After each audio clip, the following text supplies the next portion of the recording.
Section 10 यहाँ से start करते हैं of CGST act. The composition levy is an alternative method of levy of tax design for small tax payers whose turnover is up to a prescribe limit. इस case में अभी हम लोग देखा 50 लाख, उसको 1.5 करोड़ भी कर सकता है मैक्सिमम गवर्नमेंट नोटिफिकेशन देकर। इसका ऑब्जेक्टिव क्या था? Objective is to bring simplicity and to reduce the compliance cost of the small tax payer. तो बैकग्राउंड समझ में आया? अच्छा, ये है कंपोजिशन लेवी। अगर डायरेक्ट एक्ट पढ़ने से कुछ समझ में आया नहीं, क्या सब लिखा हुआ था दिख रहा है तुमको? तो कंपोजिशन लेवी बेसिकली क्या है? एक ऑल्टरनेटिव मेथड है टैक्स लेवी करने का, GST लेवी करने का। It is basically design for the small tax pairs, और जिसका टर्नओवर जो है एक मैक्सिमम लिमिट तक है 50 लाख, जैसे कि कुछ 1.5 करोड़ मैक्सिमम हो सकता है। एंड ये पर्पस इसकी किस लिए लाया गया कि भाई स्मॉल टैक्स पेयर को सिंप्लिसिटी एंड उसका कंप्लायंस कॉस्ट कम करने के लिए। अभी कंप्लायंस कॉस्ट तो ह्यूज है नॉर्मल GST के लिए, ये रिटर्न वो रिटर्न ये वो वगैरह वगैरह, इसके लिए बहुत सिंपल कर दिया। ठीक है, भी आएंगे। So initially the scheme was design to benefit the small trader and manufacturer and restaurant service provider के लिए सब ये स्कीम लाया गया था। ठीक है। So the scheme was fundamentally for the supplier of goods and only for restaurant service. Goods में सब कवर था एंड सर्विस में इनिशियल कौन कवर था? Restaurant services. चलो रेस्टोरेंट वगैरह में सर्विसेज देता है। ठीक है, तो वहाँ पे ये वाला बेसिकली डिज़ाइन किया गया इस पर्पज़ के लिए, डिपेंडिंग ऑन उन लोगों का टर्नओवर उस लिमिट के अंदर था। हाउएवर सब्सिक्वेंटली बाद में suppliers availing the composite scheme were permitted to supply other services also. मतलब इन एडिशन टू, आगे तो पहले हम रेस्टोरेंट्स ये सब अमेंडमेंट आया। पहले सिर्फ जब हम लोग का टाइम पे, जब when I was C final student first time GST, उस टाइम हम लोग का था सिलेबस में था, तो रेस्टोरेंट सर्विस का ही अलाउ किया था तुम्हारा कंपोजिशन स्कीम में, सर्विस में से। उसके बाद अमेंडमेंट लाके अदर सबको भी घुसाया कि अदर सर्विसेज भी दे सकता है, दो only up to a small specified value, एक लिमिट है।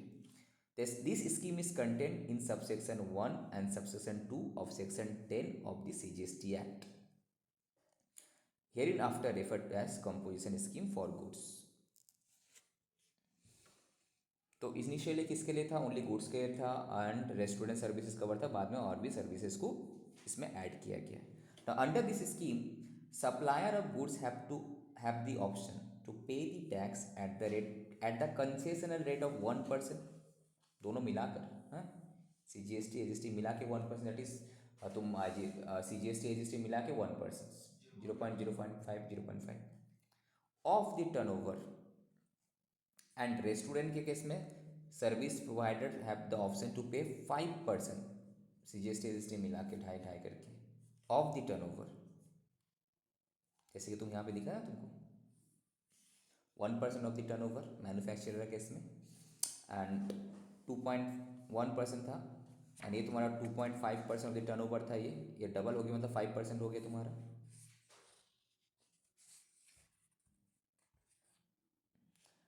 5% small tax payers with an aggregate turnover in the preceding financial year up to 1.5 crore. Starting में 50 लाख था, अभी इसको एक्सटेंड करके 1.5 करोड़ कर दिया। बट जब GST एक्ट आया था तो 50 लाख ही था, इसीलिए एक्ट का लैंग्वेज में 50 लाख था ना। जब एक्ट आया था उस टाइम बोल दिया गया इसको हम लोग इंक्रीज एक्सटेंड कर सकते हैं अप टू 1.5 करोड़, तो बाद में अमेंडमेंट ला के 1.5 करोड़ ही कर दी। ठीक है, are eligible to pay tax at this rate in the current financial year up to aggregate turnover of 1.5 crore. However a person engaged exclusively in the supply of services other than restaurant services is not eligible for this composition scheme stipulated under subsection 1 and 2। अगर तुम exclusively तुम मतलब क्या कुछ ऐसा services में है जो कि ना तुम्हारा रेस्टोरेंट सर्विस नहीं है, then you are not eligible for composition scheme. Now अब देखो क्या क्या, in order to provide benefit of composition scheme to persons engaged in supply of services other than restaurant services जिसका turnover in the preceding financial year is up to 50 lakh, scheme to pay tax at 6% of the turnover was introduced subsequently. बाद में ये लाया गया कि तुम अगर restaurant service में हो तुम्हारा लिए limit 1.5 crore and 5%। Other than restaurant में भी है, तुमको हम अलाउ करेंगे अगर तुम्हारा टर्नओवर 50 लाख तक होगा, इन दैट केस तुमको 6% पे करने पड़ेगा। ठीक है, अभी हम और डिटेल्स में आएंगे, जैसे हम रीड कर समझा रहे हैं अभी, और 1-2 राउंड और होगा इसका। अ mix supplier who is primarily engaged in supplying services other than restaurant services along with marginal supply of goods, मतलब तुम रेस्टोरेंट सर्विस भी है एंड तुम गुड्स भी, थोड़ा बहुत गुड्स भी सप्लाई करते हैं, could also avail the benefit of this scheme, ये स्कीम का बेनिफिट ले सकता है। The provision of this scheme are contained in subsection 2A of section 1024. Actually, this scheme was initially introduced with effect from 1st April 2019 by notification number this. Again, January 20 से the provision of this scheme has been incorporated, जो subsection 2 को लाया गया amendment करके, ये सब कहानी तुम्हारे यहाँ लिखा हुआ है। ठीक है, essentially the composition scheme under section subsection 2A here, जिसको हम लोग बोलते हैं composition scheme for services, is for small service provider like saloon, stylist, tailor, etc. इन लोग के लिए था।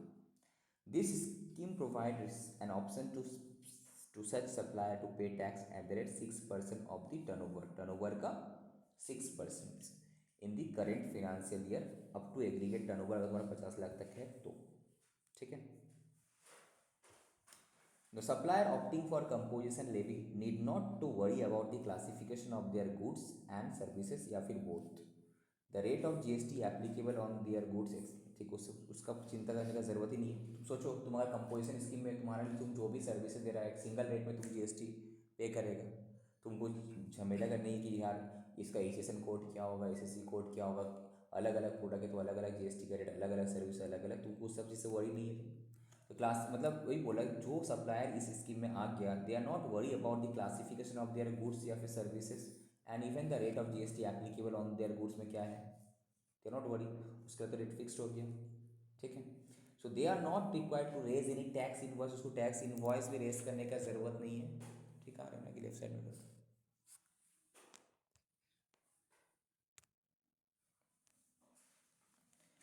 ठीक है, they are not required to raise any tax invoice raise करने का जरूरत नहीं, but simply need to issue a bill of supply. वो क्या करते हैं वहाँ पे, इंपॉर्टेंट वर्ड है बिल ऑफ सप्लाई यूज करता है। They don't raise tax invoice, कभी टैक्स इनवॉइस नहीं रेज करता, वो क्या करता है bill of supply, where no tax will be charge from the recipient. तुमसे अलग से अगर कोई रेस्टोरेंट सर्विस वगैरह वो लोग कंपोजिशन स्कीम में है, देखना कभी तुमसे GST अलग से चार्ज नहीं करेगा, वो अपना प्रोडक्ट का जो चार्जेस है उसमें ऑलरेडी ले चुका होगा, इनडायरेक्टली प्रोडक्ट का रेट बढ़ा दिया होगा। और ये क्या करता है, जो उसका टर्नओवर है उसका एक सर्टेन परसेंटेज, जैसे कि इस केस में 5% है, इस केस में 6% है, ऐसा डायरेक्टली टैक्स पे कर देता है गवर्नमेंट को। An eligible persons opting to pay tax under the composition scheme shall instead of paying tax on every invoices at the specific rate, he pay the tax at the prescribed percentage on his turnover of every quarterly basis में payment, monthly payment करने का ज़रूरत नहीं। Normally हम लोग GST क्या करते हैं, इस महीने का जो भी GST का कलेक्शन है अगले महीने का कितना तारीख, 20 का अंदर, 20 तो रिटर्न करके 20 का अंदर जमा पे हो जाना चाहिए। ठीक है, बट इस केस में क्या है, तुम 3 महीने में जो भी कलेक्ट किया हो, जो भी तुम्हारे टर्नओवर है उसको ऊपर एक सर्टेन परसेंटेज, जो अभी हम लोग परसेंटेज के बारे में डिस्कस कर रहे हैं, तो परसेंटेज को कलेक्ट कैलकुलेट करके तुमको पे करना है। At the end of the quarter, जब क्वार्टर का एंड होगा, ही वुड पे the tax without availing the input tax credit, तुमको ITC नहीं मिलेगा, ITC नहीं मिलेगा, क्वार्टरली टैक्स पेमेंट करना है तुमको। दूसरा, return is to be filed annually, and return monthly का जगह annually by the composition supplier annual. ठीक है, registrations under GST law is compulsory for opting for composition scheme. अगर तुम्हें कंपोजिशन स्कीम में जाना है तो GST से रजिस्ट्रेशन लेने का, तुम्हारा माना कि टर्नओवर तुम्हारा लिमिट से नीचे भी है, पर स्टिल तुमको कंपोजिशन स्कीम में जाना है तो रजिस्ट्रेशन कंपलसरी है। ठीक है, अभी खत्म नहीं हो, अभी बहुत सारे हैं, जैसे हम रीड करें, अभी 1 राउंड हो रहा है।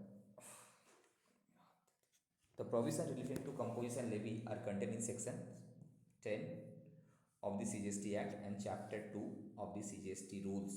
ठीक है, देखो एक एक्ट होता है, उसी का फिर रूल्स भी रहते हैं।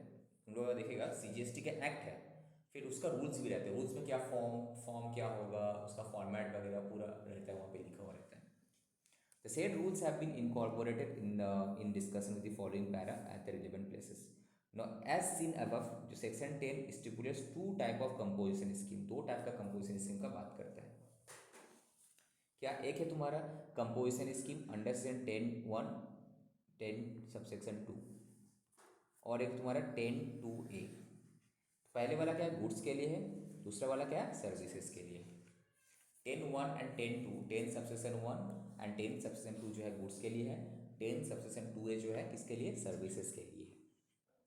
अभी तक हम लोग जस्ट ज़्यादा नहीं कुछ किया, हम लोग ये देखे कि सर कंपोजिशन स्कीम किससे लाया गया था?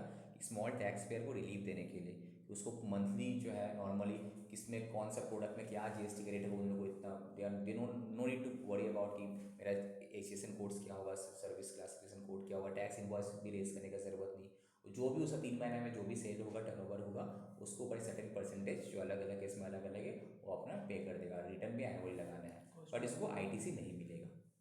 ठीक है, सामने वाला कस्टमर से वो जीएसटी इनवॉइस वगैरह वो रेस नहीं करेगा। तो रेट अगर देखा जाए यहाँ पे तुम्हारा कि 1% था तुम्हारा टर्नओवर, नॉर्मल केस में तो मैन्युफैक्चरर वाला जो था, रेस्टोरेंट केस में तुम्हारा 5% था। ठीक है, और लिमिट कितना दिया गया? 1.5 करोड़ का लिमिट दिया गया। इनिशियली 50 लाख था, उसको बढ़ा दिया गया।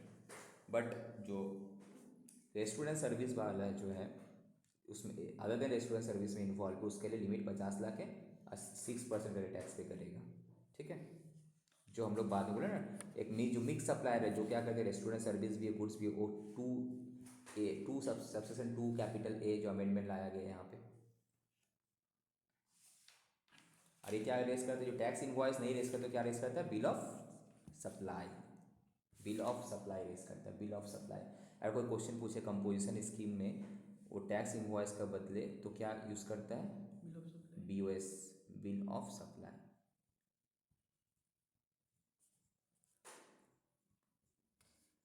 नो जीएसटी चार्ज, कोई जीएसटी चार्ज नहीं करता हो। ठीक है, वो अपना टर्नओवर का एक सर्टेन परसेंटेज जो अभी डिस्कस किया वो परसेंटेज टैक्स पे कर देते हैं क्वार्टरली।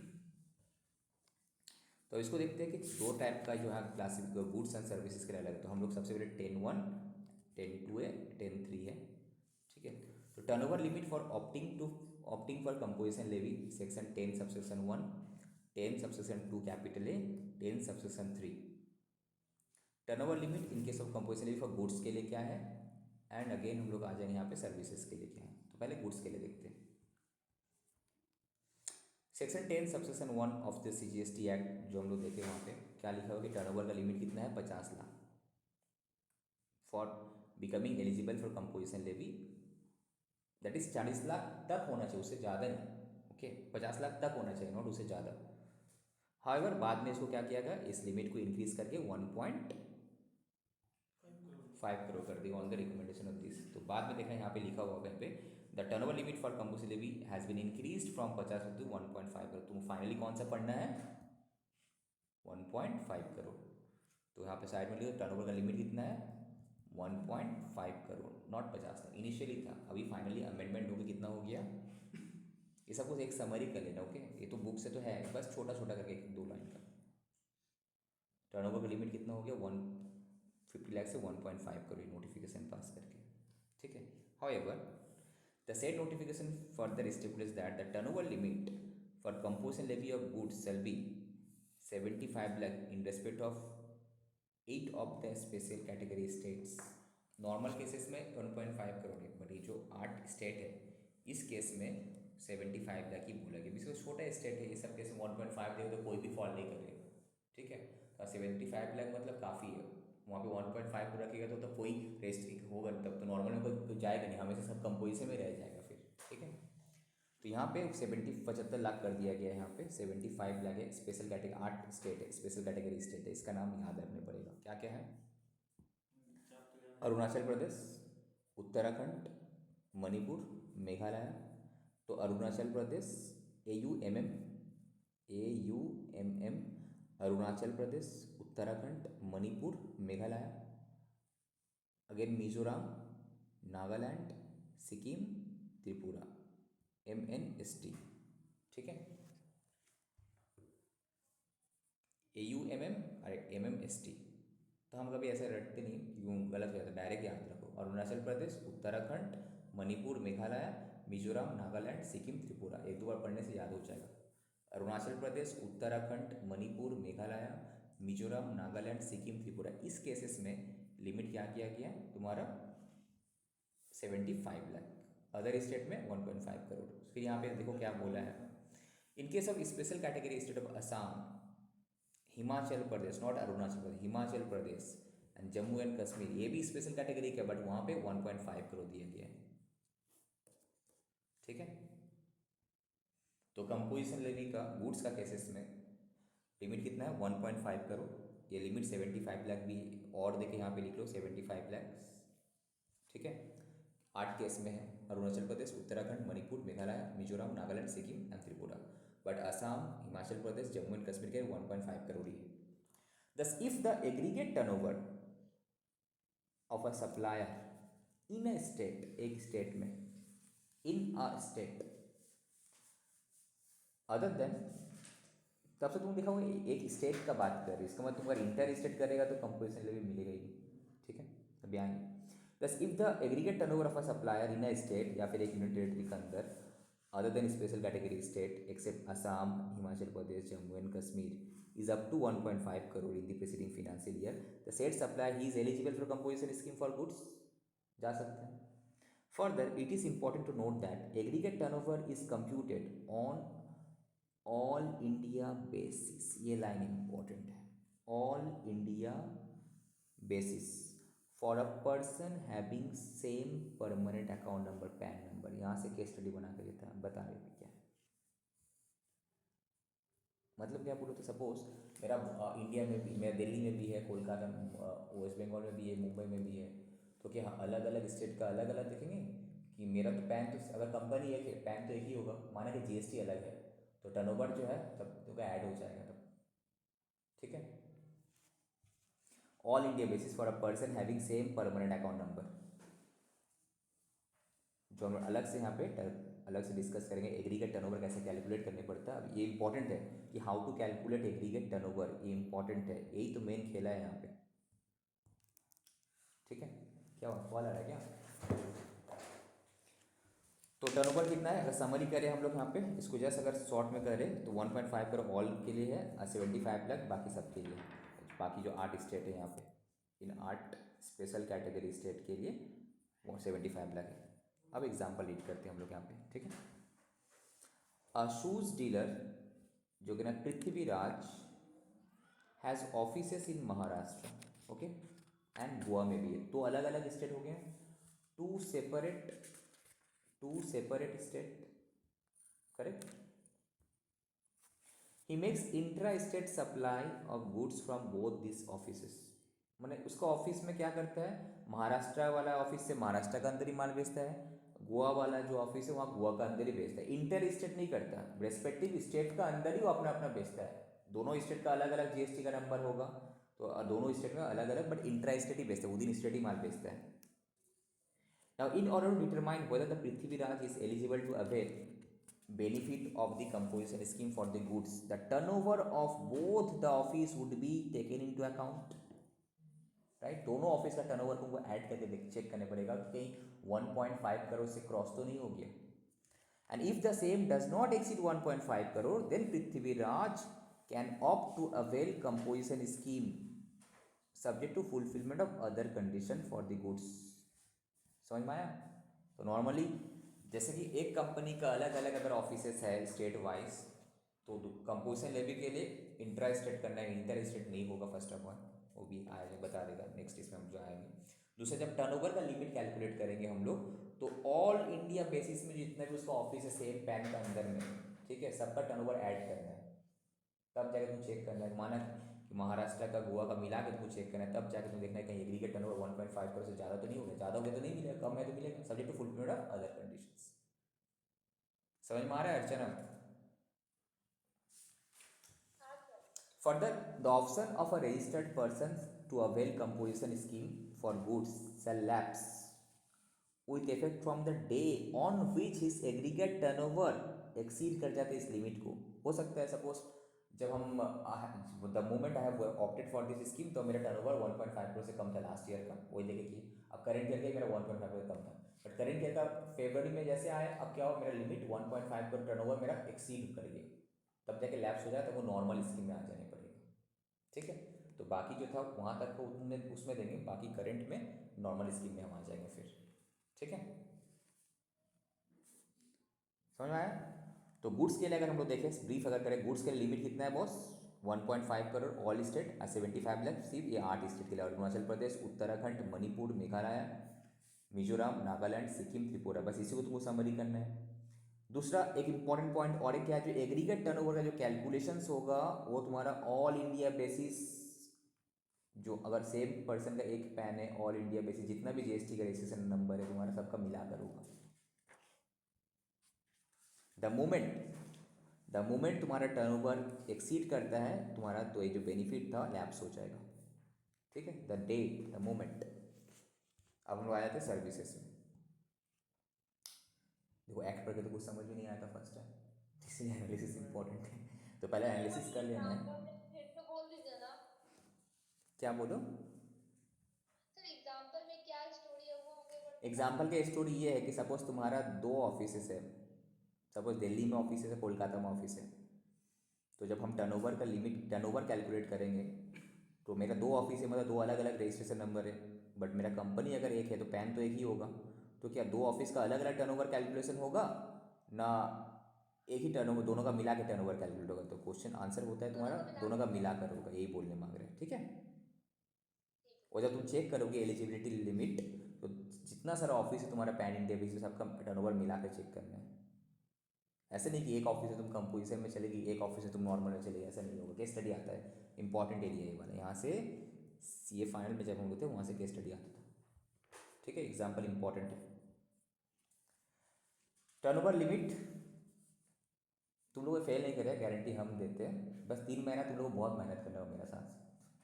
अभी ठंडा कम गया, अब मेहनत चालू करना होगा हम लोग को। ठीक है, बस कॉन्फिडेंस मेरे ऊपर रखना, हैव फेथ ऑन मी। ठीक है, फेल नहीं होगा, बिकॉज हम है कि 2 महीने में भी एक ही लड़कों को हम पास करा सकते हैं। I know that strategy.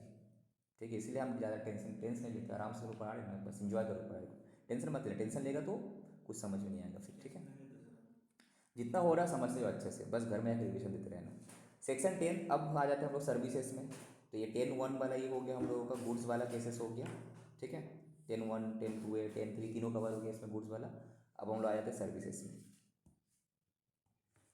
माना क्या है, मतलब professional teacher, but professional teacher से अच्छा पढ़ाते हैं गारंटी के साथ। कोई तुम लोग पढ़ने का टेक्निक्स टिप्स ही बता दे रहे हो, वो लोग तो अपने ही बुक से उठा के नोट्स बना लेते हैं, उसको मैट छाप देता है। सेक्शन 2 है, हम तुमको नोट्स बनाना सिखा रहे हैं, समझ रहे हैं। सेक्शन 10 सबसेक्शन 2 है, प्रोवाइड द टर्नओवर लिमिट कितना है, 50 लाख। सर्विसेज के लिए कितना है, 50 लाख है, बट बाद में यहाँ पे हम लोग पढ़ेंगे जब देखना एक्सटेंड कर दिया है। स्टार्टिंग में 50 लाख था ना, तो बाद में फिर यहाँ पे अमेंडमेंट हुआ होगा for in the preceding finance year for becoming eligible for the composition levy of services. ठीक है, ये था। तो अब एग्जाम्पल रीड करते पहले। अ हेयर स्टाइलिस्ट बिल्लू बड़बर, ठीक है, हैज़ इन उसका सलून था दिल्ली में, हरियाणा में। सबको हेड टर्नर हो गया बा हम लोगों का, बोलना है जो जंक्शन से नीचे रहता है, सैलून सबका नाम बोलो फेमस, हेड टर्नर। हबीब हो गया, हेड टर्नर्स हो गया, एक गाना है। इस टाइप का सैलून सबका ऑफिस है, दिल्ली में भी है, हरियाणा में भी है।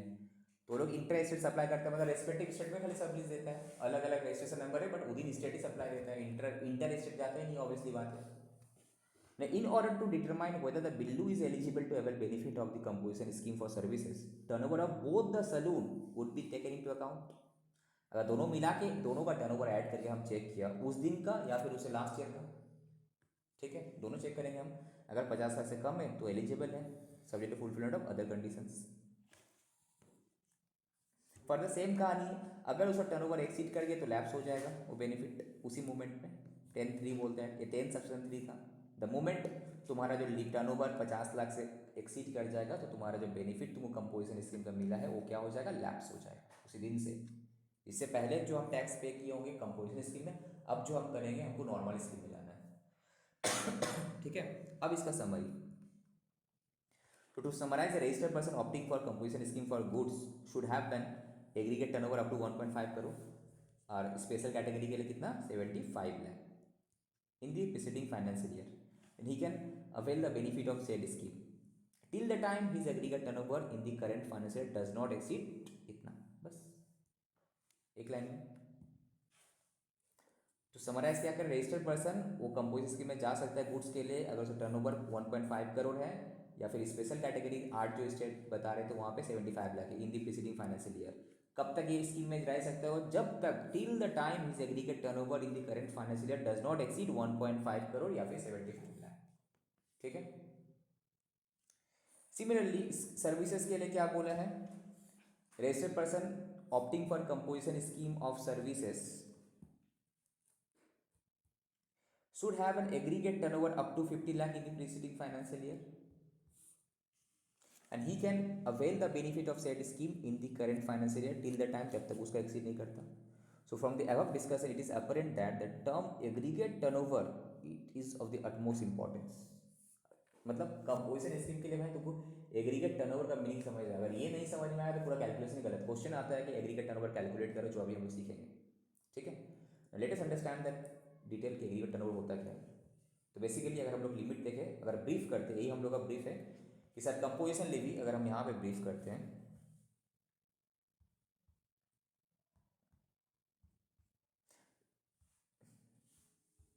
यही सही है।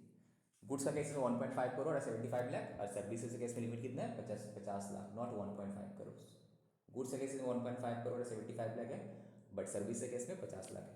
ओके, दूसरा सबका परसेंटेज क्या होगा, अलग अलग है तुम्हारा, ये जो बता दिए यहाँ पे स्टार्टिंग में हम लोग यहाँ पे डिस्कस कर लिए। कहाँ गया, एक था तुम्हारा 1% मैन्युफैक्चर के लिए। ठीक है, अगर रेस्टोरेंट सर्विस में तो 5%, अगर रेस्टोरेंट सर्विस कितना है 6%। खत्म।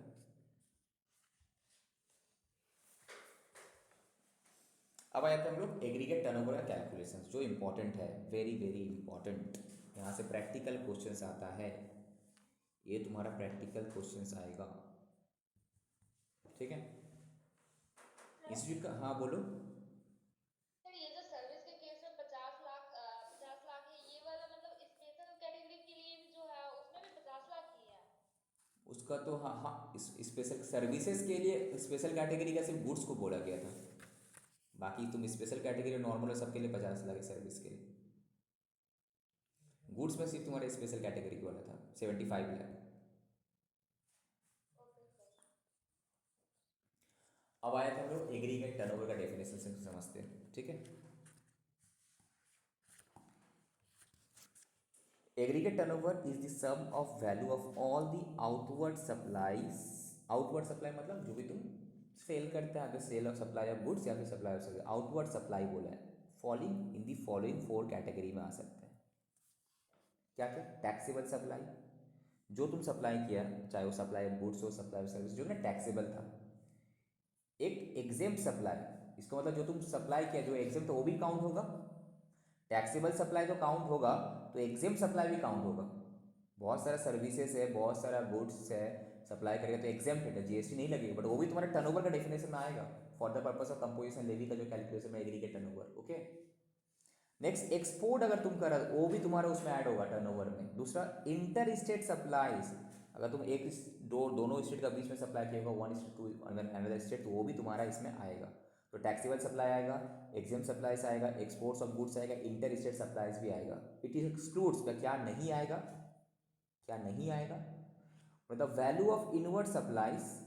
तुम ऐसा कोई सर्विसेज लिया होगा जिसको वो तुम रिवर्स चार्ज में टैक्स पे किया, जैसे कि इतना सर आरसीएफ हम लोग किए थे सर, ट्रांसपोर्टर वगैरह, जीटीए वगैरह जो था, लीगल सर्विसेज वगैरह, तो वो तुम्हारे इसमें ऐड नहीं होगा, होना भी नहीं चाहिए, बिकॉज तो ये इनवर्ड है भाई। माना कि आप जीएसटी पे किया खुद से, बट ये तो है मेरा इनवर्ड, तो ये ऐड नहीं होगा। खाली जीएसटी पे किया डज नॉट मीन कि ये मेरा आउटवर्ड में एग्रीगेट टर्नओवर में ऐड हो जाएगा, नहीं ऐड होगा। ओके, दूसरा taxes including sales paid under GST, तो जीएसटी जो तुम टैक्स पेमेंट किया उसको ऐड मत कर देना। सपोज तुम्हारा जो टर्नओवर था उसमें क्या है, तुम सामने वाला पार्टी से सेल प्लस जीएसटी रहता है, दोनों रहता है, तो जीएसटी अमाउंट ऐड नहीं करना है, ओनली जो taxable value, basic value before GST जो वैल्यू होता है वो ऐड करना है। ठीक है, तो ये दो ऐड नहीं करना है तुमको। इनवर्ड सप्लाई जिसमें तुम आरसीए में पे किया वो ऐड नहीं होगा, एंड ऐसी टैक्स है जिसमें तुम सेल्स में पेमेंट किया वो भी ऐड नहीं होगा। ओके। दूसरा, it is to be computed on all India basis.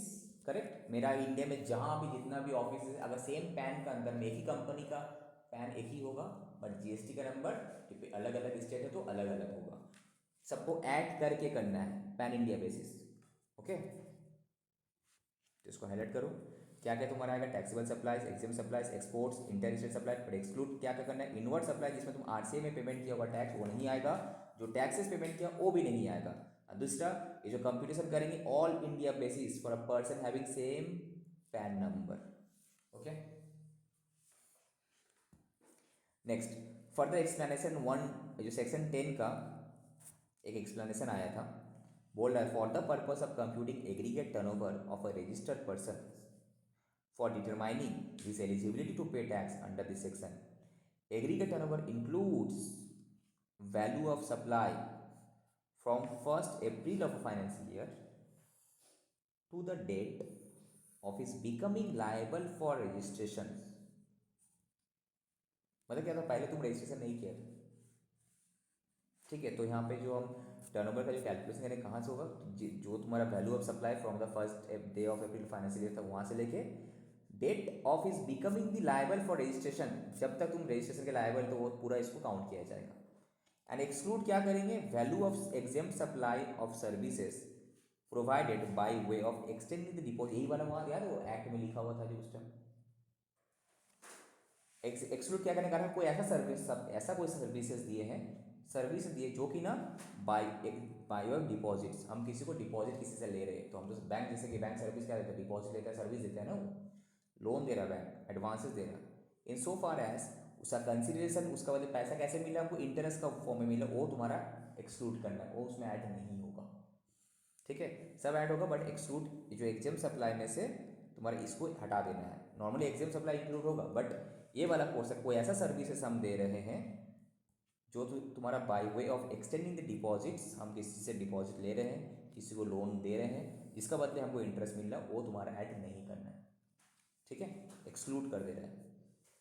Again on combining the reading of the aforesaid, अगर इस रीडिंग को कंबाइन करके हम लोग पढ़ते हैं, the method of computing the aggregate turnover for the purpose of determining the eligibility of the registered person for the composition scheme for both goods and services can be depicted in diagram. एक diagram में दे दिया पूरा summary करके। तो finally तुमको पढ़ना यही है, वो जस्ट फॉर अंडरस्टैंडिंग के लिए, this is just for read and understanding के लिए, बट फाइनली पढ़ना यहीं से QTR, जो कि UTR का मतलब फाइनली तुम वहीं से रिविजन करना है। तो while computing the threshold limit 1.5 crore goods का केसेस में 75 लाख स्पेशल कैटेगरी स्टेट, एक किसका है? 8 स्पेशल कैटेगरी स्टेट्स का केस में था।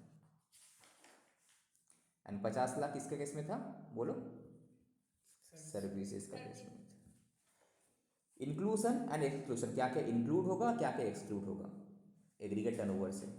क्या क्या ऐड करना है तुमको? बोलो, टैक्सेबल सप्लाई ऐड होगा, एग्जिम सप्लाईज ऐड होगा, जो नोट्स बनाने के लिए तुम लोग जो बोलते हैं घर में छोटा इस टाइप का जो पढ़ा जिस्ट बना के तुम छोटा, इससे क्या खुद का तुम्हारा प्रैक्टिस भी हो जाएगा। ठीक है, exports, interested supply of person having the same pan B computed on all India basis. ठीक है,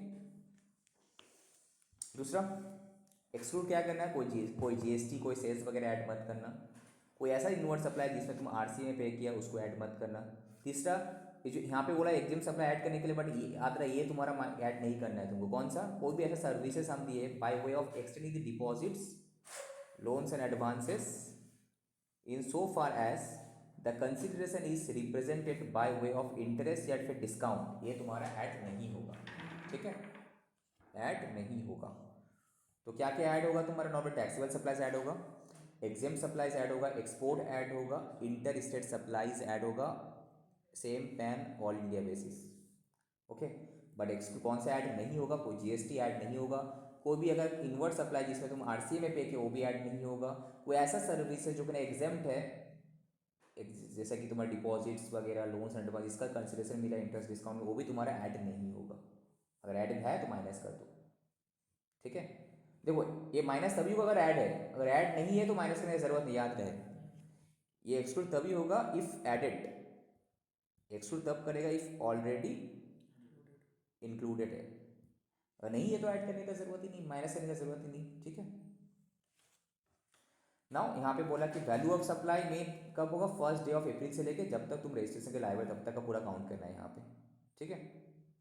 फिर नोट दिया है कुछ यहाँ पे, देखो नोट में यहाँ पे the value of exports and inter state supplies are relevant only while determining the aggregate turnover of the preceding financial year. जब प्रीसीडिंग फाइनेंशियल का टर्नओवर डिटरमाइन करेंगे तब जाके मेरा value of export and inter state supply का जो है ये तुम्हारा लिए रिलेवेंट होगा।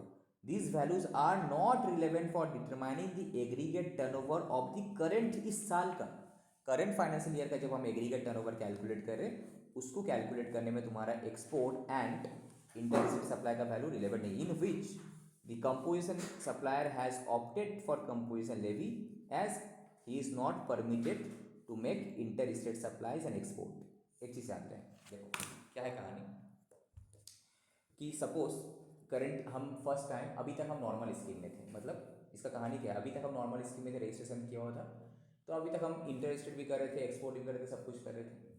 But now I want to avail the facility for what की कंपोजिशन स्कीम। तो तब जब तुम एग्रीगेट टर्नओवर कैलकुलेट करोगे तब तुम जो जो सेल किया है, taxable supply, exempt supply, export, तभी अभी तक तुम एक्सपोर्ट के लिए परमिशन था तेरे पास, इंटर स्टेट सप्लाई के लिए तुम्हारे पास परमिशन था, तो तुम सब ऐड करेगा। But the moment you have opted for composition scheme that is current year में, तो करंट ईयर में अगर तुमको टर्नओवर कैलकुलेट करना है तो तुम ये सब कर ही नहीं सकता। जब तुम कंपोजिशन स्कीम में आ गया, you can not do export, you can not do inter state supply, तब तो क्वेश्चन ही नहीं होता ऐड करने का। वही यहाँ पे बोलने मांग रहे हैं, समझ में आया। नॉर्मली अगर तुम कंपोजिशन स्कीम में आ गया तो हम एक्सपोर्ट नहीं कर सकते, हम इंटर स्टेट सप्लाई भी नहीं कर सकते, बट उससे पहले तो हम कर रहे थे। तो इसीलिए हम जब एग्रीगेट टर्नओवर कैलकुलेट करेंगे तो क्या होगा, सब कुछ ऐड होगा, रटेगा तो गलती हो जाएगा, समझने का चीज़ है यहाँ पे, ठीक है। तो जब हम फर्स्ट टाइम कैलकुलेट करेंगे तो तब आएगा, देखो यहाँ पे लिखा भी है, जहाँ पे फोकस करने का, थ्रस्ट देने का हम दे रहे थे, value of export and inter state supplies are relevant only while determine, तुम लोग अगला दिन से ना पेन हाईलाइटर लेके रहना, हम भी करते रहे, तुम लोग भी करते रहना, ठीक है साथ में। The value of export and inter state supply are relevant only while determining the aggregate turnover of the preceding financial year, समझ में आया। बिकॉज कंपोजिशन स्कीम के लिए हम क्या करते हैं, प्रीसीडिंग फाइनेंशियल ईयर चेक करते हैं, तो वहाँ पे तुम्हारा ऐड होगा। But the these values are not relevant for determining the aggregate turnover of the current financial year in which you have already opted for composition levy because you are not permitted to make interest। अगर तुम opt कर ले तुम तो export कर ही नहीं सकता, interest कर ही नहीं सकता, अब कहाँ से तुम ऐड करेगा, ठीक है, समझ में आया फंडा। और रजिस्ट्रेशन से पहले क्वेश्चन आएगा तुमसे, अरे एक्सपोर्ट क्यों ऐड करता है, एक क्यों ऐड करता है, वो तुमसे बोले अरे कंपोजिशन स्कीम में तो नहीं कर सकते, बोले ठीक है कंपोजिशन स्कीम का पहले वाला साल का बात कर रहा है, कंपोजिशन स्कीम आने से पहले का तो ऐड करेंगे हम जब उसका एलिजिबिलिटी क्राइटेरिया चेक करना है।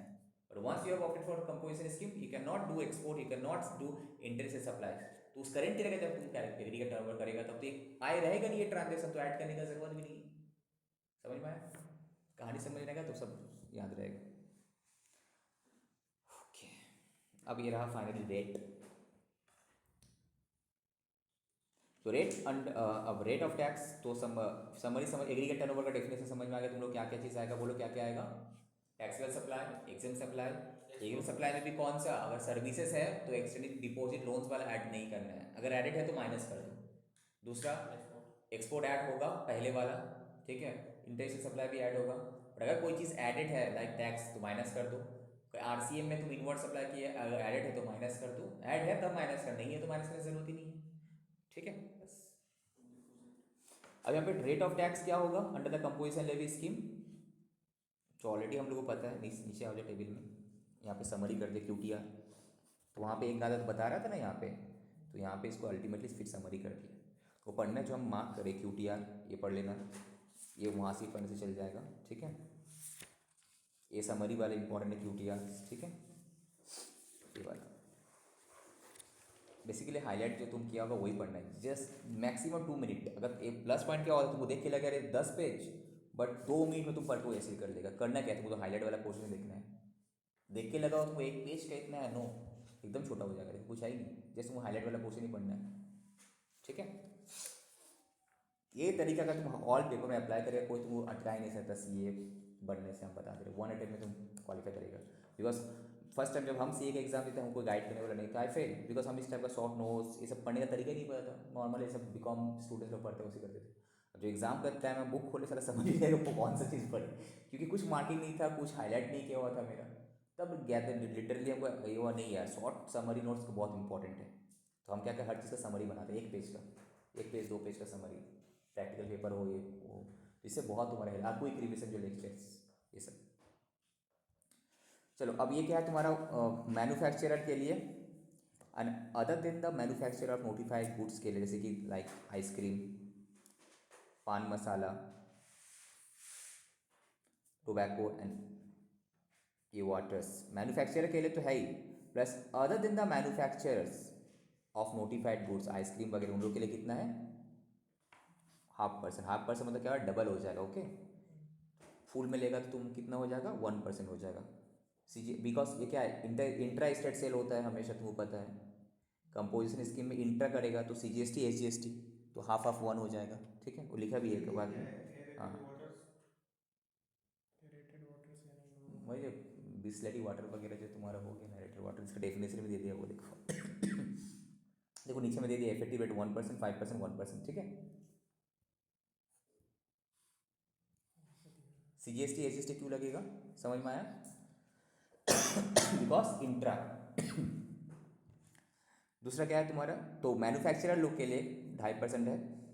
अदर मैन्युफैक्चर जो नोटिफाइड गुड्स है, आइसक्रीम, पान मसाला, तुम टोबैको वगैरह बेच रहा, ये सब में 1%। ठीक है, हम 1% ही बोलेंगे, मतलब तुम समझना हाफ हाफ। ठीक है, suppliers making supplies refer to in clause B of paragraph C schedule 2, that is restaurant service बोल के लिखा हुआ वहाँ पे देखना, पैराग्राफ बी का जो हम वर्क्स कॉन्ट्रैक्ट के नीचे में है ना रेस्टोरेंट सर्विसेज, तो पैराग्राफ शेड्यूल 2 का पैराग्राफ 6 का जो क्लॉज बी है वहाँ पे रेस्टोरेंट सर्विस, वहाँ पे कितना 5% होना चाहिए, करेक्ट? 5%, ढाई ढाई 5% ऑफ दी वर्ड टर्नओवर की इनवॉइस का टर्नओवर, सब टर्नओवर टर्नओवर टर्नओवर। ठीक है, अब यहाँ पे अलग फंड है, इन द स्टेट बताएंगे अभी।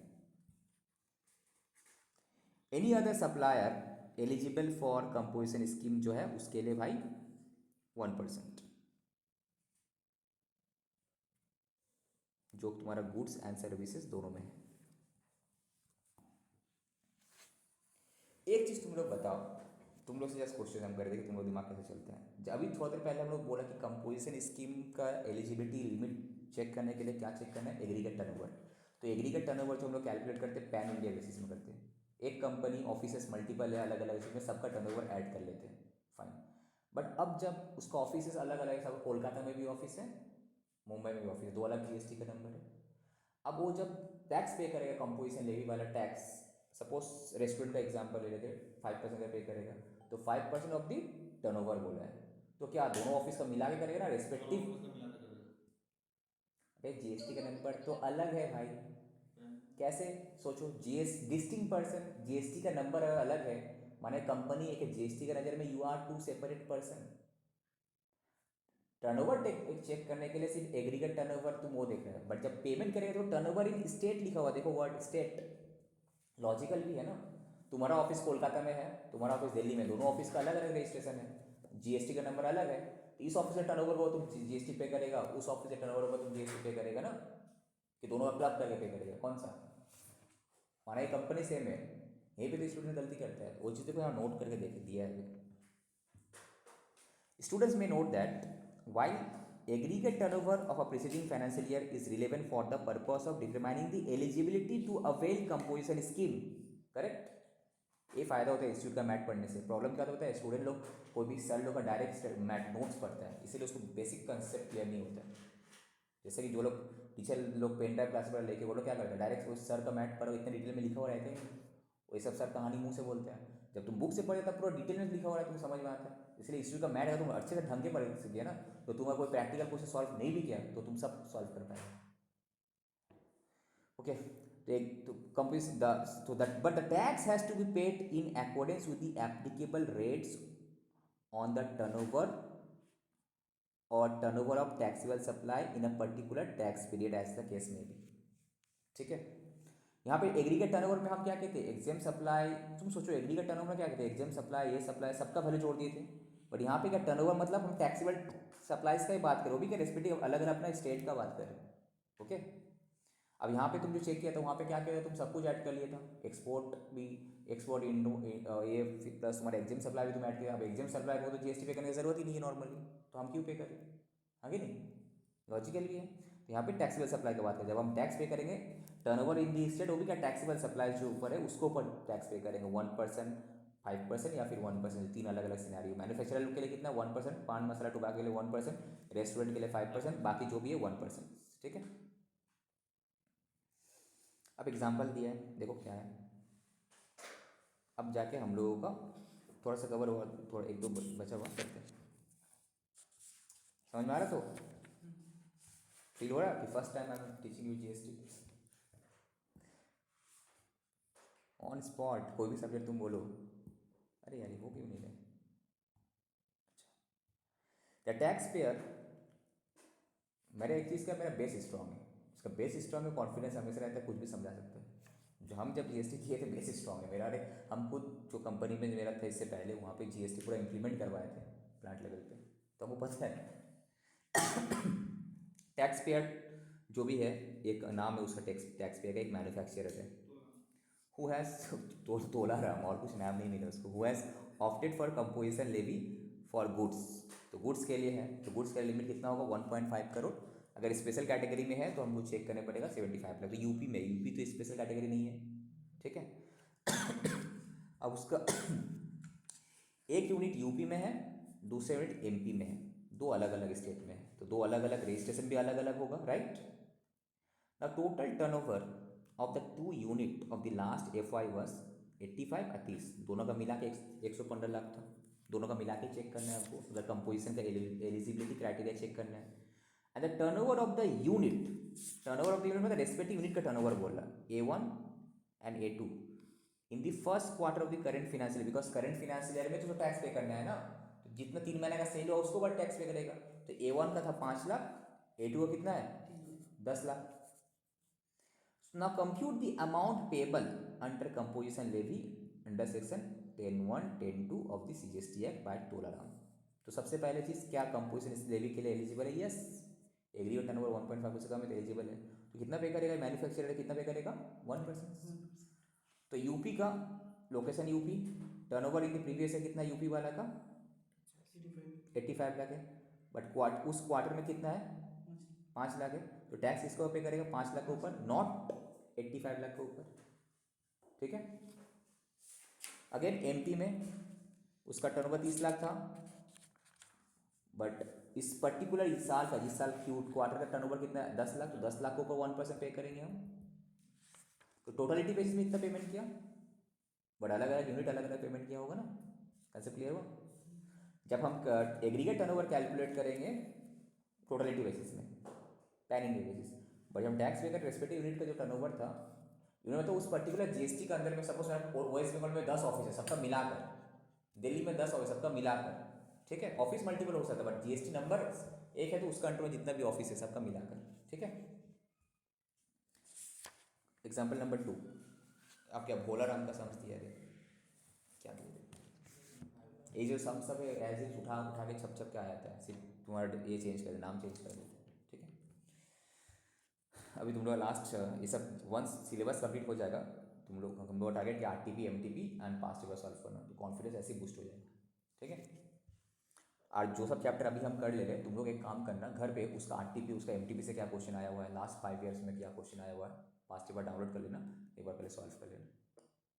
काम करना एमटीपी आरटीपी पास्ट पेपर चारों पेपर का प्रिंट आउट ले लेना, ठीक है। तो क्या होगा तुम्हारा अभी से तुम्हारा सिलेबस होते रहेगा, कंप्लीट होते रहेगा, लास्ट मिनट तक वेट नहीं करके। तो तुमको खुद समझ में आया कि हाँ जो हम स्टडी किए वो मेरा काम में लग रहा है, कि हम कॉन्फिडेंट इनफ कि हम सॉल्व कर पा रहे हैं। हम वही करते थे, जब जो पर्टिकुलर सब्जेक्ट जैसे कंप्लीट होता था, हम साथ ही साथ उसका आरटीपी लास्ट 5 अटेम्प्ट, उसका एमटीपी लास्ट 5 अटेम्प्ट, उसी से लास्ट 5 पास्ट ईयर में क्या क्वेश्चन आया देख लेते थे। तो बस इसके बाहर से यार क्या आएगा, स्टडी मैट हो गया तुम्हारा, तुम आरटीपी एमटीपी एक कवर कर लिए, इसका बाहर क्या आएगा, नहीं आएगा। 80% तो कॉमन आएगा, 20% नया आएगा, तो तुम बुक तुम्हारा स्टडी मैट से कंसेप्ट से आएगा, तुम कर ही पाएगा आराम से।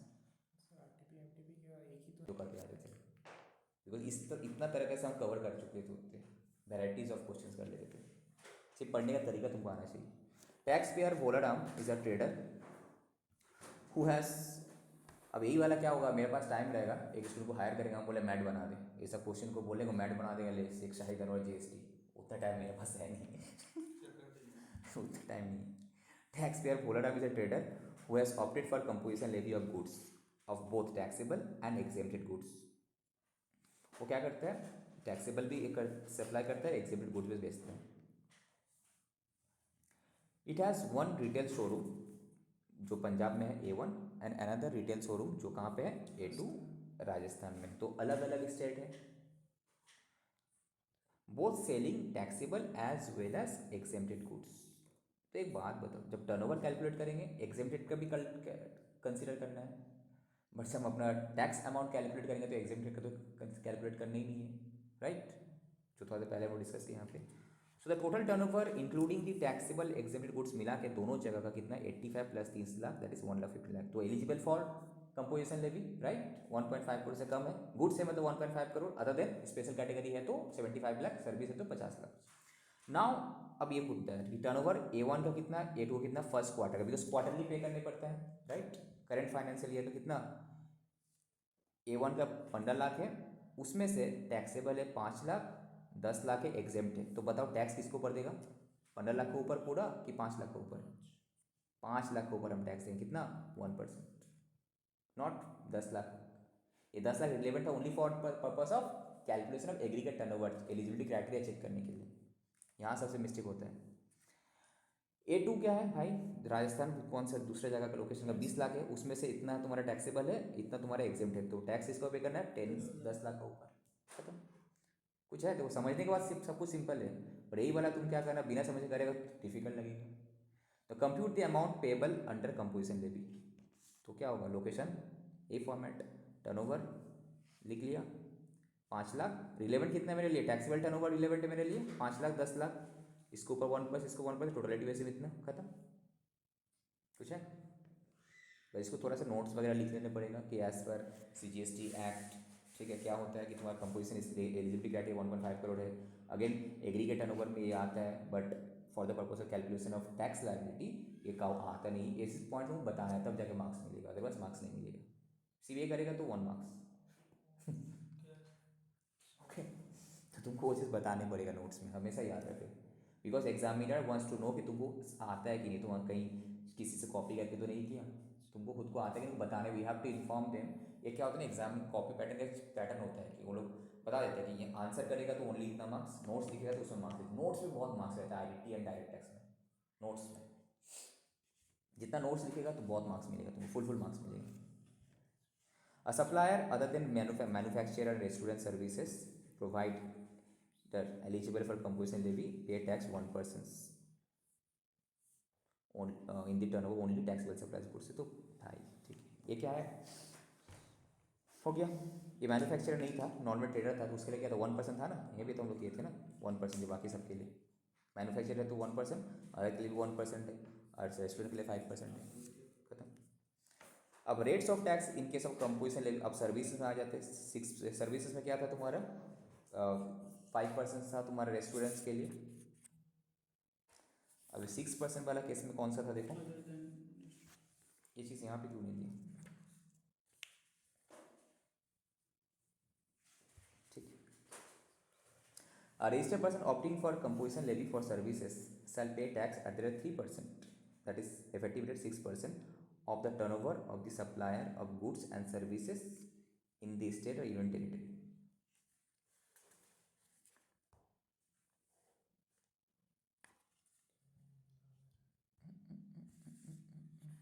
मैन्युफैक्चरर में अगर है गुड्स का तो 1%, ठीक है.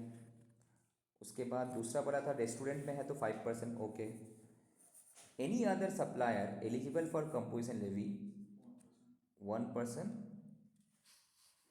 एंड अगेन अगर सर्विसेज में है, गुड्स भी बेचता है सर्विसेज भी बेचता है तो 6%. वो वाला कहाँ है,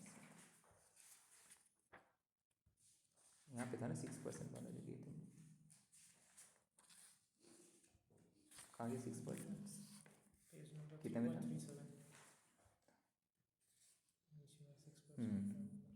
पहले बोला कि 5% देना है, ठीक है fine. However, the person engaged exclusively in supply of services other than restaurant services is not eligible, नहीं था. अगेन उसको बेनिफिट देने के लिए जो कि एंगेज है supply of services other than restaurant services, तो उसको 6% में देने पड़ेगा। अच्छा, सर्विसेज में अगर तुम अदर देन रेस्टोरेंट सर्विसेज में हो तो उसके लिए 6% ही है। क्या है सर दूसरा? रेस्टोरेंट सर्विस के लिए तुम्हारा 5% था, तो रेस्टोरेंट छोड़ के तुम कुछ और सर्विसेज में then also your eligible for composition, तो इस केस में 6% हो जाएगा। अदर देन रेस्टोरेंट वहाँ लिख लेना, ठीक है, रेस्टोरेंट सर्विस। एग्जाम्पल दिया ना, पद्मावती अ सलून, तो सलून का क्या होगा तब 6%, बिकॉज रेस्टोरेंट में नहीं है। Who has opted for composition levy, उसका एक ब्रांच है भाई दिल्ली में, B1 दिल्ली, दूसरा ब्रांच है हरियाणा B2, दोनों अलग अलग स्टेट है। टोटल टर्नओवर दोनों ब्रांच का मेरे लिए अभी रिलेवेंट है, बिकॉज वन, हाँ चेक करने के लिए इसका लिमिट क्या है 1.5 ना 50 लाख, 50 लाख सर्विस के लिए। The turnover of the branch B1 and B2 in the first quarter है 5 लाख 10 लाख, तो क्या करेगा, टर्नओवर ये है फाइन ओके लिमिट के लिए, बट टैक्स पे करेंगे 5 लाख के ऊपर 10 लाख के ऊपर रेस्पेक्टिवली 6%, तो CGST AGST 333 करके 33 नॉट 66 12, मतलब 33 3+3 लिख देते, ठीक है। हाँ, आसान समझ जाने से आसान ही है, ठीक है।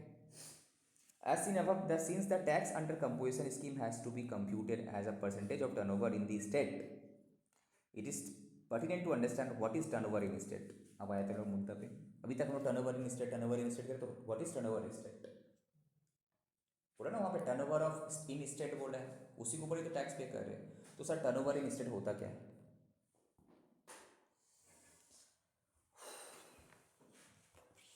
तो लंबा चौड़ा क्वेश्चन दिया रही है।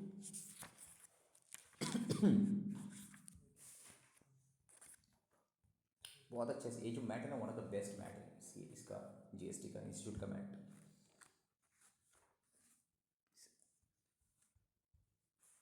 मेरा और कलरफुल है, मज़ा भी आता है पढ़ाने में।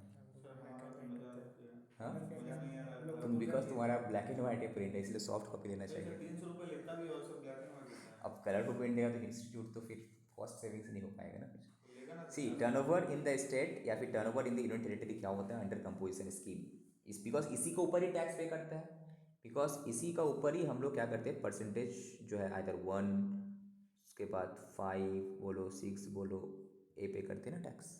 तो what is turnover of state, तो बोल रहे हैं यहाँ पे as per CGST act 2017, section वगैरह याद रखने की कुछ जरूरत नहीं इसमें, ठीक है, बहुत सेक्शन है कन्फ्यूज हो जाएगा, बस इतना यार CGST एक्ट 2017 में क्या बोला गया है कि turnover of state means aggregate value of all taxable supplies, उससे एक्सक्लूड करे वो RCM वाला, कोई अगर इनवर्ट सप्लाई लिए हो इसमें RCM पे किए तो उसको ऐड नहीं करना, अगर एडेड है तो एक्सक्लूड करो, ठीक है।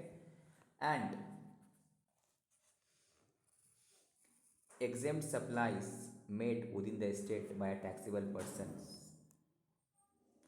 exports of goods and interstate supply of goods or both by the said taxable persons, but exclude करना है सेंट्रल टैक्स स्टेट टैक्स ये वगैरह वगैरह वगैरह। सो फर्दर एक्सप्लेनेशन 2 फिर क्या बोल रहा है भाई, for the purpose of determining the tax payable, ये तो सेम डेफिनेशन हो गया उसी का तरह, नॉर्मल एग्रीगेट टर्नओवर की तरह, बट यहाँ पे बोला further for the purpose of determine the tax payable by person under this sections, the expression turnover in the state shall not include the value of following supplies, namely क्या क्या add नहीं होगा, supplies from 1st April of financial year up to the date when such persons become liable for registration under this act, उससे पहले का composition से पहले का वो इसमें ऐड नहीं होगा, ठीक है। एक्सियम सप्लाई ये तो फिर वहाँ पे ऐड किया था, फिर यहाँ पे हटा देने बोला ना, exempt supply of services provided by way of extending deposits loans advances in so far as consideration is represent by of discount, ये तुम्हारा हट जाएगा, ऐड नहीं होगा। On combined reading of the aforesaid provision the method of compute same जो अभी तक पढ़ के आया तो वही है, वहाँ पे एग्रीगेट टर्नओवर सेम ही है, यहाँ पे कुछ तो नया वो दिखा नहीं।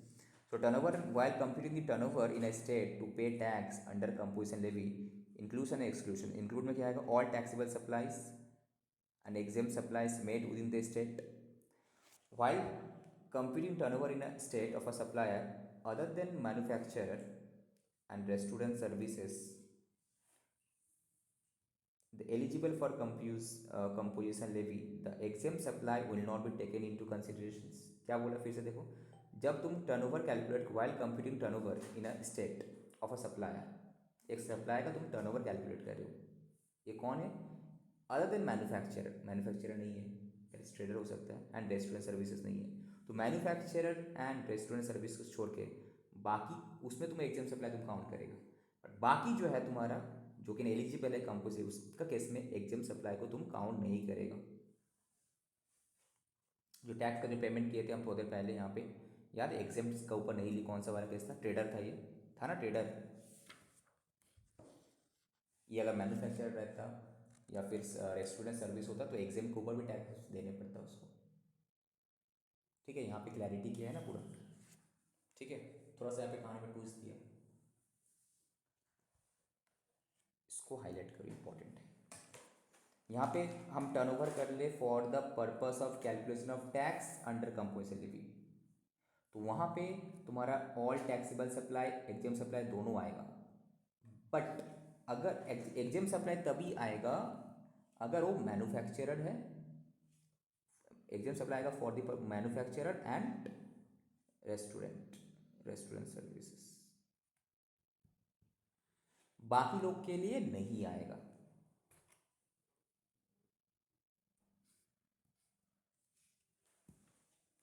यहाँ पे लिख लो other than an manufacturer and restaurant. यहाँ पे समझ लेगा, यहाँ हाई मिस्टेक हो सकता है तुमसे। तुम क्या करे हुआ, सपोज क्वेश्चन में मैन्युफैक्चरर दिया है, तुम क्या किया एग्जाम के ऊपर भी, तुम एग्जाम को भी काउंट नहीं किया तो गलत हो जाएगा। अगर मैन्युफैक्चरर रेस्टोरेंट छोड़ के बाकी जो है तुम वहाँ पे एग्जाम सप्लाई नहीं काउंट करेगा, ओनली टैक्सेबल सप्लाई के ऊपर पे करेगा वो। और अगर क्वेश्चन में मैन्युफैक्चरर है, लाइक यहाँ पे क्या था, ट्रेडर था, ये क्या अदर देन रेस्टोरेंट था, हम नहीं लिए इसलिए। ठीक है, उसके बाद तुम्हारा उस ट्रेडर था तो मैन्युफैक्चरर और रेस्टोरेंट दोनों नहीं था, तो वहाँ पे भी एग्जाम सप्लाई के ऊपर आप टैक्स नहीं दिए। ठीक है, बट यही क्वेश्चन में अगर तुम्हारा मैन्युफैक्चरर हो जाता है, यहाँ पे एग्जाम सप्लाई रहता है तो उसके ऊपर भी लगता। ठीक है, वहाँ पे टर्नओवर इन स्टेट मतलब वहाँ पे एग्जाम सप्लाई भी काउंट होगा इन case of manufacturer and restaurant services. But in case of other than this तो वहाँ पे only taxable supply, exempt supply count नहीं होगा। यही बेसिक डिफरेंस है, समझ में आए? ये इंपॉर्टेंट है, फोकस यहाँ पे लिख दे रहे, फोकस, डोंट मिस्टेक। ठीक है, ये टर्नओवर का रिलेवेंस का है टैक्स कैलकुलेशन पर्पस के लिए। ठीक है, एक्सक्लूड क्या करना है ये तो ठीक है, बाकी ये जो है सेम है तुम्हारा, ये जो है तुम्हारा सेम है, ये तुम्हारा सेम है, सेम एज एग्रीगेट टर्नओवर का डेफिनेशन था, बस नया बस यही है तुम्हारा। ठीक है, क्यों आज तुम बहुत बिजी दिख रहे हैं, क्या हो गया? घर से कॉल आ रहा है क्या? कंसंट्रेट करो उसमें, घर में बोल दो क्लास चल, बोल दो कि क्लास चल रहा है।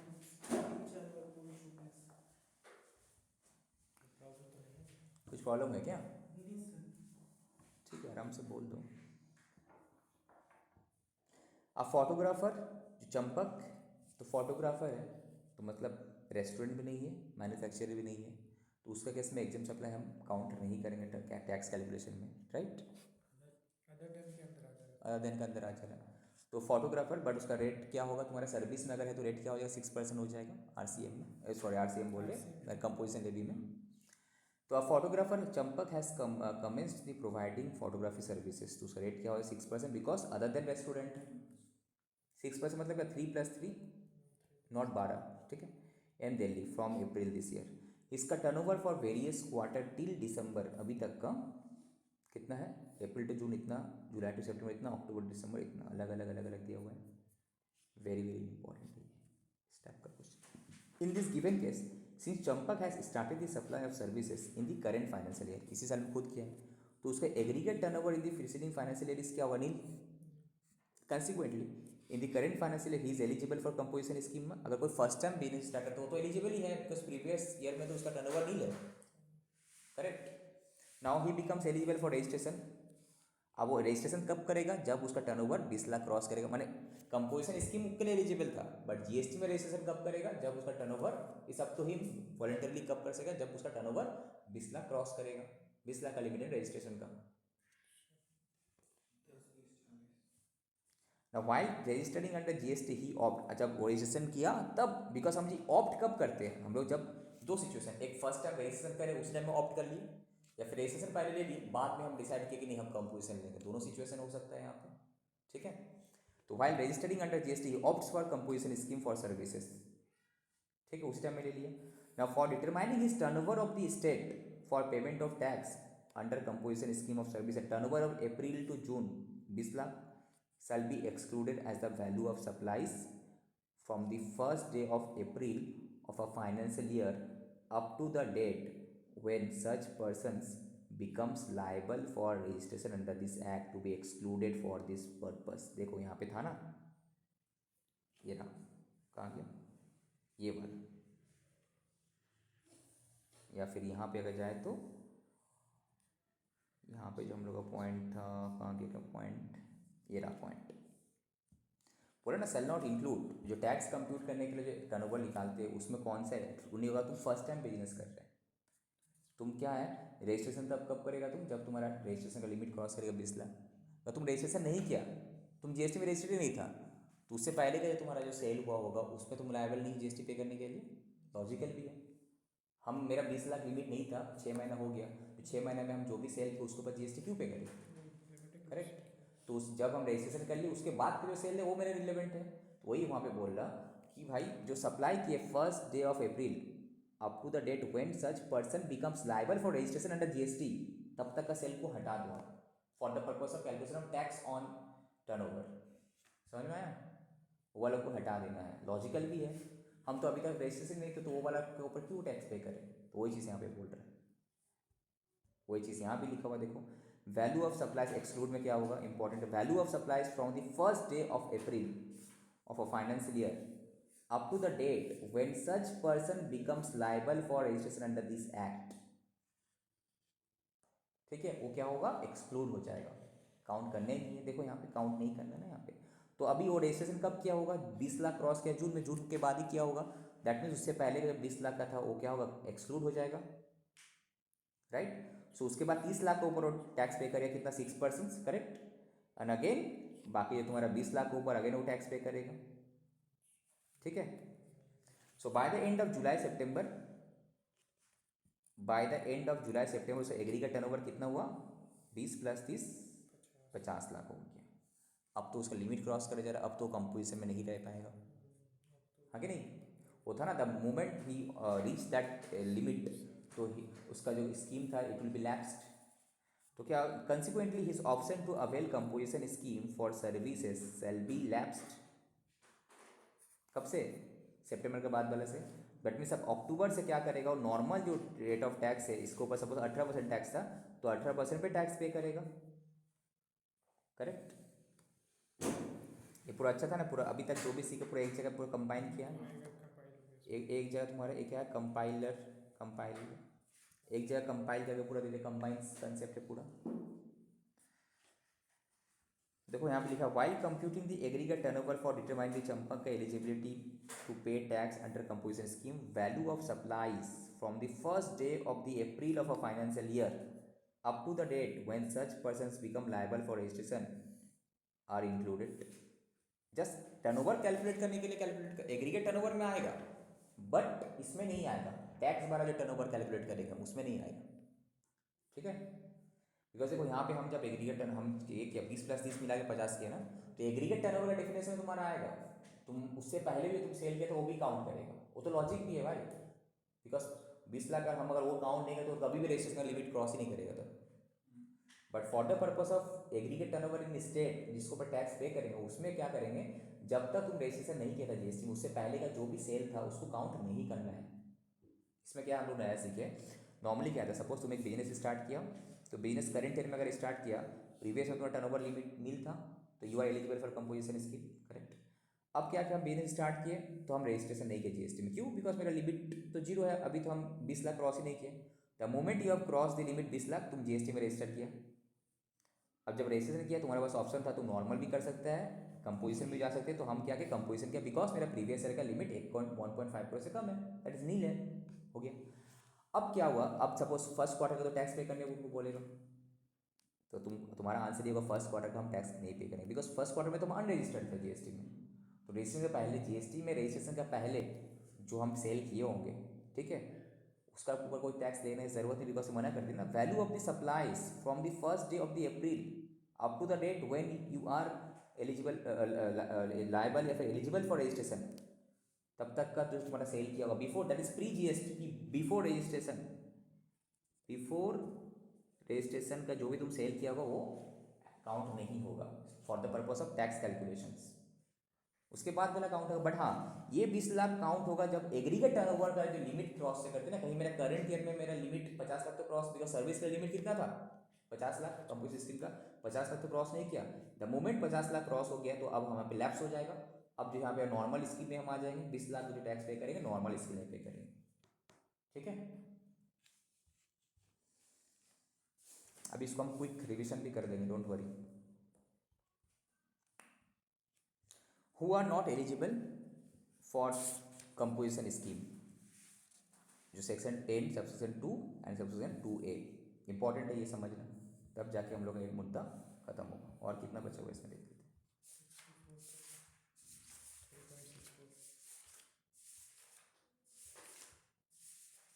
ज़्यादा नहीं, थोड़ा सा।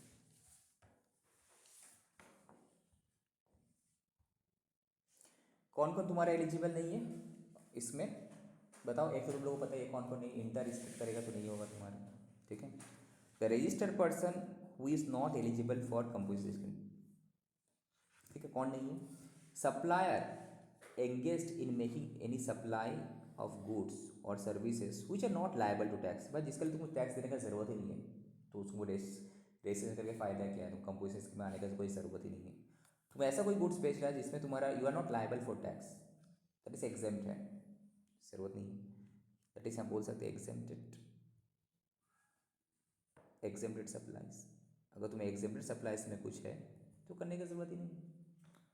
दूसरा, supplier engage in making any inter state outward supply, हम वेस्ट बंगाल से वेस्ट बंगाल बाहर बेच रहे हैं, दिल्ली से दिल्ली का बाहर बेच रहे, इंटर स्टेट करेगा तो तुम कंपोजिशन स्कीम में नहीं आ सकता, करेक्ट। तीसरा, पर्सन सप्लाइंग एनी गुड्स या फिर services through an electronic commerce operator, e commerce operator का थ्रू से अगर तुम कर रहे हैं तो भाई तुम कंपोजिशन स्कीम में नहीं जा सकता। हम क्या करते हैं, हम सप्लाई करते हैं, हम फ्लिपकार्ट अमेजोन का थ्रू से सप्लाई करते हैं, तो तुम कंपोजिशन स्कीम में नहीं जा सकते। दूसरा, manufacturer of ice cream, paan masala, tobacco and ये भी तुम्हारा कंपोजिशन स्कीम में नहीं था, पर बाद में तो इसको लाया गया, देख लेंगे बाद में तो उसका आएगी। Supplier who is either a casual taxable person, casual taxable person क्या होता है हम बताएंगे बाद में। Non resident taxable person, they are not eligible for composition scheme, याद रखना, कैजुअल वाला से समझाएंगे नेक्स्ट क्लास में। Supplier of services save as provided in section 10 subsection 1, नीचे डायग्राम में दिया हुआ अलग से। सप्लायर, ये भी तो सेम हेडिंग है, ये तो गुड्स का केसेस में हो गया, अब तुम्हारा सर्विसेज केसेस में जो नेक्स्ट यहाँ पे आ गया। तो कौन कौन सा गुड्स का सप्लाई नहीं कर पाएगा, अगर एग्जेम्प्टेड सप्लाई कर रहा है नहीं हो पाएगा, इंटर एग्जेम्प्टेड वाला नहीं हो पाएगा, ठीक है, इंटर स्टेट में इन्वॉल्व में नहीं कर पाएगा, ई कॉमर्स ऑपरेटर के थ्रू से बेचता है नहीं कर पाएगा, manufacturer of ice cream, paan masala, tobacco ये भी नहीं हो पाएगा, casual taxable persons, non resident taxable person नहीं कर पाएगा, और सर्विसेज का अभी करेंगे यहाँ पे। सर्विसेज भी सेम तुम्हारा होगा तब एग्जेम्प्ट वाला, ठीक है, वो एग्जेम्प्ट सर्विसेज ऑलरेडी तुम you are providing exempted service, तो सरकारी में कंपोजिशन स्कीम का। इंटर स्टेट तुम आउटर सप्लाई सर्विस करता है तो नहीं एलिजिबल है, सेम है तुम्हारा, ये भी ECO सेम है, ठीक है, सेम पूरा सेम, जो गुड्स को सर्विसेज का।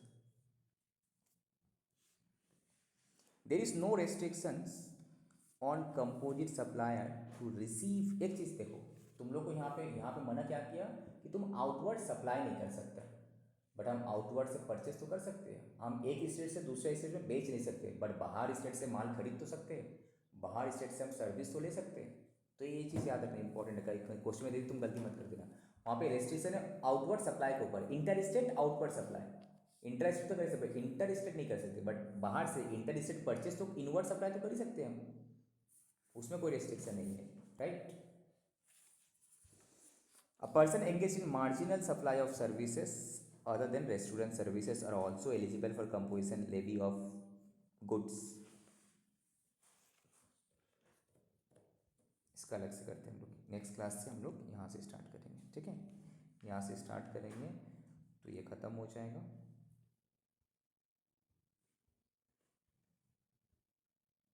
ठीक है, तो ख़त्म हो जाएगा। तो उसके बाद हम लोग इसका जो क्वेश्चन आंसर वगैरह है ये सब भी सॉल्व करेंगे। मेन टॉपिक हो गया, अभी जो है थोड़ा बहुत बचा हुआ है। ओके, तो अगर हम ब्रीफ करते हैं तो आज हम लोग क्या सीखे बेसिकली, आज हम लोग सीखे सर जो लास्ट क्लास में RCM स्टार्ट किए थे, RCM में तुम्हारा GTA था, गुड्स ट्रांसपोर्ट एजेंसी था। अगर कोई GTA किसी को सर्विस देता है उसके पास दो ऑप्शन है, एक फॉरवर्ड चार्ज में वो GST कलेक्ट करके पे करे 12%, या फिर रिवर्स चार्ज में वो नहीं पे करेगा, सामने वाला पे करेगा। जो बॉडी कॉर्पोरेट होगा तो सामने वाला तो पे करेगा 5% वाले में, बट अगर 5% वाले में जाएगा तो GTA को कुछ क्रेडिट वगैरह नहीं मिलेगा। फिर हम लोग देखें कि सर जो भी, अच्छा एक काम करते हैं, तुम लोग वॉइस रिकॉर्डिंग ऑन करो तो यहाँ से। ओके, तो आज हम लोग GST में जो चार्ज ऑफ GST का जो हम लोग सेकेंड क्लास किए, बेसिकली इसमें हम लोग डिस्कस किए कंपोजिशन लेवी के बारे में, और लास्ट क्लास का जो रिवर्स चार्ज मैकेनिज्म का दो सर्विसेज था उसके बारे में डिस्कस किए। तो सबसे पहले हम लोग डिस्कस किए सर जो GTA सर्विस प्रोवाइडर है वो तो रिवर्स चार्ज मैकेनिज्म में था, तो उसका टैक्स पे करने का लायबिलिटी किसका था, तो डिपेंड करता है कि अगर GTA जो गुड्स ट्रांसपोर्ट एजेंसी है वो अगर 12% में जाना चाहता है तो खुद फॉरवर्ड चार्ज में जाएगा, दैट इज GST कलेक्ट करके सामने वाला से पे करेगा वो। इन दैट केस उसको इनपुट टैक्स का क्रेडिट भी मिलेगा।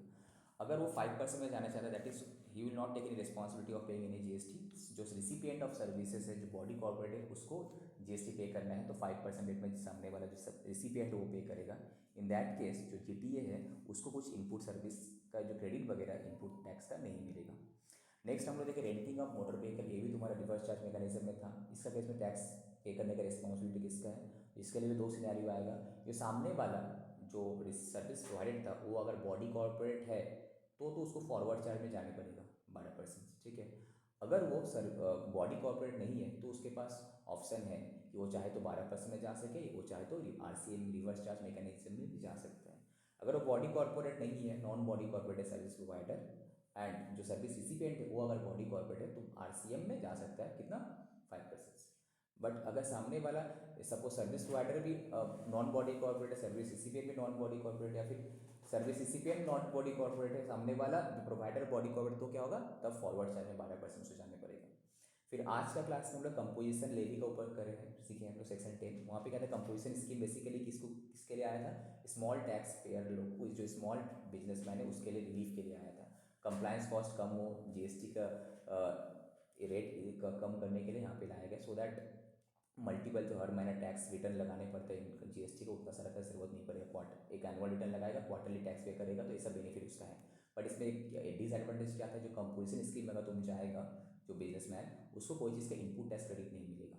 और जो कंपोजिशन स्कीम में रहता है वो क्या करता है, सामने वाला जो रिसिपिएंट से कभी GST कलेक्ट नहीं करता, वो क्या होता है बिल ऑफ सप्लाई इशू करता है, टैक्स इनवॉइस इशू नहीं करता। बिल ऑफ सप्लाई में लिखा हुआ रहता है कि जस्ट कुछ लिखा हुआ नहीं रहता, जस्ट नॉर्मल बिल का वैल्यू लिखा हुआ रहता है।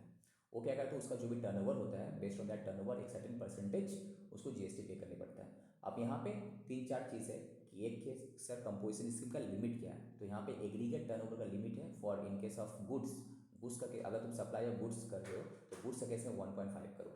इन केस ऑफ स्पेशल कैटेगरी का जो स्टेट था, स्पेशल कैटेगरी का हम लोग देखे थे 8 स्टेट्स था, उस 8 स्टेट मतलब अरुणाचल प्रदेश, उत्तराखंड, मणिपुर, मेघालय, मिजोरम, नागालैंड, सिक्किम, त्रिपुरा, यहाँ पे तुम्हारा था 75 लाख एग्रीगेट टर्नओवर, ठीक है। तो अगेन यहाँ पे जो एग्रीगेट टर्नओवर का जो कैलकुलेशन है वो बहुत इंपॉर्टेंट था। एग्रीगेट टर्नओवर जो कैलकुलेशन होगा वो तुम्हारा एक कंपनी का पैन इंडिया बेसिस में जितना सारा ऑफिस है सबका मिलाकर होगा। सपोज मेरा कंपनी एक है, पैन एक है, बट GST नंबर अलग अलग है अक्रॉस इंडिया, अलग अलग स्टेट का, तो सबका मिला के एग्रीगेट टर्नओवर काउंट होगा। दूसरा, एग्रीगेट टर्नओवर में क्या क्या चीज़ ऐड होगा तुम्हारा, एग्रीगेट टर्नओवर में टैक्सेबल सप्लाईज ऐड होगा, एग्जेम्प्ट सप्लाईज ऐड होगा, एक्सपोर्ट अगर तुम किया होगा वो भी ऐड होगा, इंटर स्टेट सप्लाईज भी ऐड होगा। एक्सपोर्ट नॉर्मली जो कंपोजिशन स्कीम में आ जाने से तुम एक्सपोर्ट नहीं कर सकता, इंटर स्टेट सप्लाई भी नहीं कर सकता, बट उससे पहले अगर तुम कर रहा होगा वो तो काउंट हो गई, करेक्ट। और यहाँ पे टर्नओवर क्या है, in the previous preceding financial year का टर्नओवर हम लोग चेक करते हैं, नॉट करेंट। न फर्स्ट टाइम तुम अगर स्टार्ट कर रहा होगा तो तुम्हारा टर्नओवर प्रीसीडिंग फाइनेंशियल में नहीं है तो पूरा एलिजिबल हो जाएगा। तुम ऑलरेडी एग्जिस्टिंग बिजनेस में हो, you just want to normal scheme से कंपोजिट स्कीम में जाना चाहते हो तो you have to calculate the turnover. तो टर्नओवर प्रीसीडिंग फिनेंशियल का चेक करेंगे, वो taxable supply, exempt supply, export, inter supply सभी आएगा। क्या क्या अगर नहीं आएगा इसमें, अगर तुम कोई आरसीएम में इनवर्ट सप्लाई लिया होगा, रिवर्स चार्ज मैकेनिज्म में तुम उसमें जीएसटी पे किया होगा, वो तुम्हारा इसमें नहीं आएगा। दूसरा, अगर जीएसटी वगैरह इंक्लूडेड है उसमें तो जीएसटी भी उसमें नहीं आएगा, ठीक है। और कैलकुलेशन क्या होगा, पैन इंडिया बेसिस। सपोज एक ऑफिस है मेरा दिल्ली में, एक ऑफिस कोलकाता में, एक ऑफिस राजस्थान में, एक ऑफिस गुजरात में, सब ऑफिस का मिला के कैलकुलेट होगा aggregate turnover for the purpose of checking the eligibility criteria, okay. दूसरा चीज चेक करना है कि सर ये तो हो गया एलिजिबल, नॉन एलिजिबल तो समझ में आ गया। अब तीसरा सर रेट ऑफ टैक्स क्या होगा। In case of manufacturer 1%, that is CGST half, SGST half 0.5 1%। In case of restaurant services 5%, that is 2.5 CGST SGST, okay. तो मैन्युफैक्चरर के लिए 1% है एंड 2.5 इज 2.5% तुम्हारे रेस्टोरेंट सर्विसेज के लिए। और अदर देन रेस्टोरेंट सर्विसेज कितना है 6%, 3 एंड बाकी जो भी तुम्हारा है उसके लिए तुम्हारा 1% वगैरह है, ठीक है। इस यहाँ पे जो एक इंपॉर्टेंट चीज़ है, जब टैक्स पेमेंट करते हैं यहाँ पे हम लोग क्या कहते हैं एग्रीगेट टर्नओवर इन स्टेट का ऊपर टैक्स पेमेंट करते हैं। यहाँ पे जब एग्रीगेट टर्नओवर इन स्टेट कैलकुलेट करेंगे यहाँ पे, तो रेस्पेक्टिव स्टेट का जो टर्नओवर था उसको ऊपर होगा, not company as a whole, सब ऑफिसेज का मिला करके रेस्पेक्टिव स्टेट में जो जीएसटी नंबर है उसमें जो टर्नओवर है वो।